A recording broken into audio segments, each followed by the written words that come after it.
In today's episode, Brenda asks, how should anyone, I think this is marketing, but how does anyone structure your prompt library? How do you structure an effective prompt library? Well, how do you structure any library? I mean, a prompt library is nothing more than a library. So how do you structure a library? What are the different ways you would want to index that library so that you can find things quickly?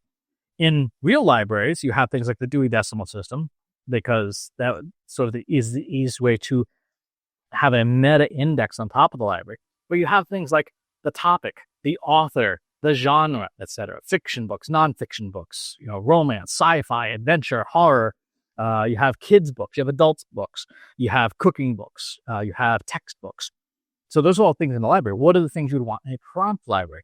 You might have things like, the 7 major use cases of generative AI, right? Extraction, classification, summarization, rewriting, synthesis, question answering, generation.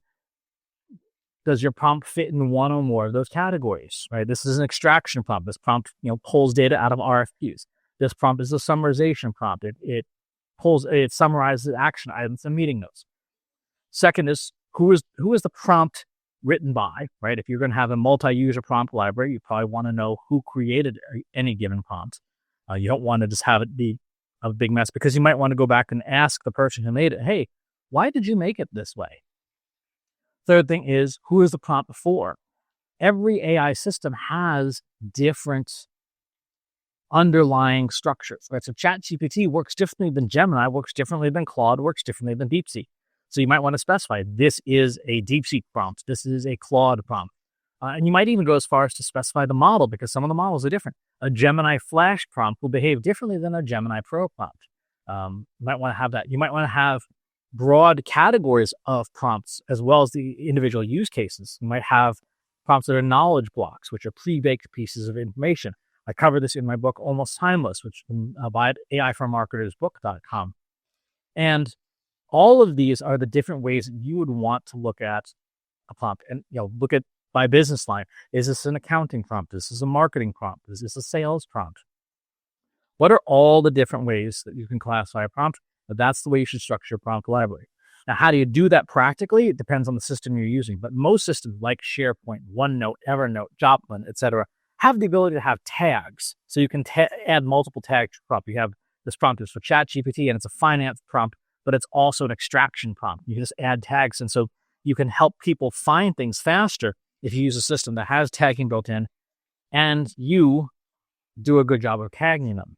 Because right now, most prompt libraries that people build in existing systems don't auto-tag. There are some that have AI attempt to apply tags, but it gets pretty hairy pretty quickly. If you're going to build a prompt library, build it with auto-tagging. You will save yourself a tremendous amount of time and sanity. So that's how I would structure a prompt library. You also have to think about compliance, right? So if someone says, hey, I want to audit your prompt library, can you produce it for them? And can you produce the ones that are relevant? You have to think about, does a prompt require access to special information?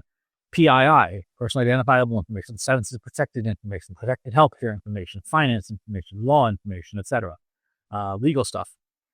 All of those things, if you have regulatory requirements that you're required to adhere to for the rest of your business, you probably also have them for generative AI as well. Even if you don't think you do, you do. The easiest way to figure that out is to look at what standards you're required to adhere to for the rest of your systems. Is your CRM required to be ISO 27001 compliant? Yes or no? Is your marketing automation stuff required to be SOC 2 compliant? Yes or no? All these existing standards, they apply to AI too. So what you want to do is you want to think through, how do I then get my prompt library and all the systems.ai to be compliant with those systems, so that I don't have an auditor knocking on my door in 6 months, 12 months, whatever, saying, hey, we have some issues in your department with compliance with these global standards that the entire company certifies is up to date on. Right? It's a really good question. Thanks for answering. Thanks for asking. If you enjoyed this video, please hit the like button. Subscribe to my channel if you haven't already. And if you want to know when new videos are available, hit the bell button to be notified as soon as new content is live.